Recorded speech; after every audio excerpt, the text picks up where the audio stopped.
Hi, this is Ajay Anand and welcome to science classes from excelup.com। इस lesson में आप Newton के motion का तीसरा नियम के बारे में पढ़ेंगे, थर्ड लॉ ऑफ मोशन। तो देखते हैं तीसरा नियम क्या है। तीसरा नियम कहता है to every action there is an equal and opposite reaction. मतलब हिंदी में कहें तो हर क्रिया के बराबर और विपरीत प्रतिक्रिया होती है। तो इसका मतलब है कि जब किसी ऑब्जेक्ट पर फोर्स लगाया जाता है तो वो ऑब्जेक्ट उतना ही फोर्स जवाब में लगाता है, लेकिन ऑपोजिट डायरेक्शन में लगाता है। अब जैसे आप दीवार पर घूंसा मारते हैं तो जितनी ताकत से आप घूंसा मारते हैं दीवार भी उतनी ही ताकत से आप पर फोर्स लगाती है। अब इसका सिंपल सा चेक करने के लिए, जांच करने के लिए उपाय है कि आप पहले हल्के से घूंसा मारिए तो आपको हल्की चोट लगेगी, आप अच्छा लगेगा, मजा आएगा। आप थोड़ा जोर से घूंसा मारिए तो आपको चोट लगेगी। आप बिल्कुल पूरी ताकत से घूंसा मारिए दीवार पर तो दीवार भी आपको उतनी ही ताकत से आप पर फोर्स लगाएगी। तो क्या होगा, हो सकता है कि आपको बहुत जबरदस्त चोट आए या इंजरी भी हो सकती है। ठीक है, अब इसको प्रूव करने के लिए इस नियम को एक और एक्सपेरिमेंट कर सकते हैं। स्प्रिंग बैलेंस ले लेते हैं, दो स्प्रिंग बैलेंस ए और बी। अब स्प्रिंग बैलेंस बी को एक रिजिड सपोर्ट से या दीवार में कोई हुक है उससे फिक्स कर देते हैं और स्प्रिंग बैलेंस ए को पहले वाले बी से एक उसके हुक से अटैच कर देते हैं। अब ए को इधर से खींचते हैं हाथों से, जितनी ताकत है खींच के देखिए और दोनों की रीडिंग लेने की कोशिश करिए। तो आप देखेंगे कि दोनों की रीडिंग बराबर आती है। तो इसका मतलब हुआ कि ए से बी पर जितना फोर्स लग रहा है बी भी ए पर उतना ही फोर्स लगाता है, which is evident from equal readings on both the spring balances. अब थर्ड लॉ ऑफ मोशन में एक और चीज है कि अब जो अपोजिट रिएक्शन है या फोर्स जो एक दूसरे पर लग रहा है डिपेंड करता है कौन किस पर फोर्स लगा रहा है, तो किसको कितना हार्म होगा या फायदा होगा, जो भी है। इसे समझने के लिए लेते हैं बंदूक का एग्जांपल। जब बंदूक से गोली चलती है तो जो राइफल चलाता है उसके कंधे में बहुत जोर का झटका लगता है। तो होता क्या है कि बंदूक का मास गोली के मास के कंपैरिजन में बहुत ज्यादा है। तो जब बंदूक फोर्स लगाती है इस पर गोली पर, तो गोली का चूंकि मास बहुत कम है तो इसलिए गोली बहुत तेजी से बहुत आगे तक जाती है। गोली भी उतना ही फोर्स बंदूक पर लगाती है, लेकिन चूंकि बंदूक का मास बहुत ज्यादा है तो इसलिए बंदूक पीछे तो जाती है लेकिन उतनी दूर नहीं जाती है जितना कि गोली जाती है।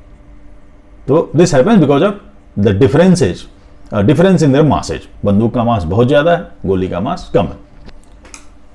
वैसे ही जैसे आप दीवार पर घूंसा मारेंगे तो दीवार का मास बहुत ज्यादा है और आपका मास या आपके घूंसे का मास बहुत कम है। अब आते हैं इसमें कंजर्वेशन ऑफ मोमेंटम के बारे में। तो जब दो फोर्स काम कर रहे हैं, अपोजिंग फोर्सेज, तो यहां पर मोमेंटम में चेंज होता है।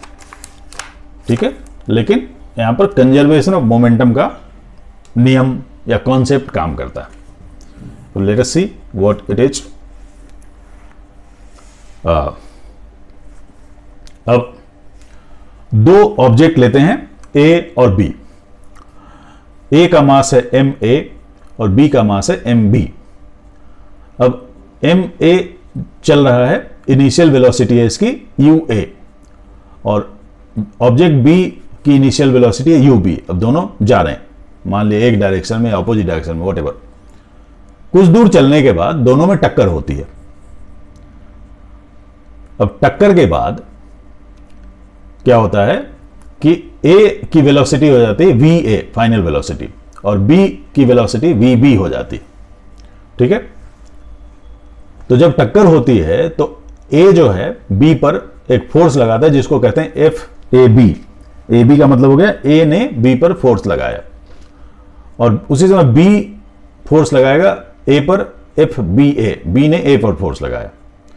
Now as per Newton's third law, F A B और एफ बी ए बराबर होंगे, लेकिन दोनों एक दूसरे के ऑपोजिट डायरेक्शन में होंगे। तो एफ ए बी का वैल्यू क्या होगा, M A into V A minus U A, मतलब ए का मास और उसकी final velocity minus initial velocity divided by time. F B A is equal to M B into V B minus U B upon T, यानी B का mass multiplied by difference in final velocity and initial velocity and divided by time. अब जैसा कि मैंने पहले कहा कि F A B और एफ बी ए बराबर होंगे, बट उनके डायरेक्शन अलग होंगे, इसलिए F A B is equal to minus F B ए।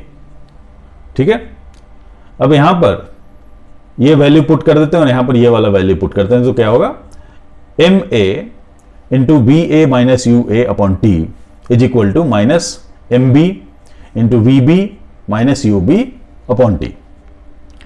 अब ये टी और टी तो ऐसे ही कैंसिल हो जाएगा, कट जाएगा एक दूसरे से।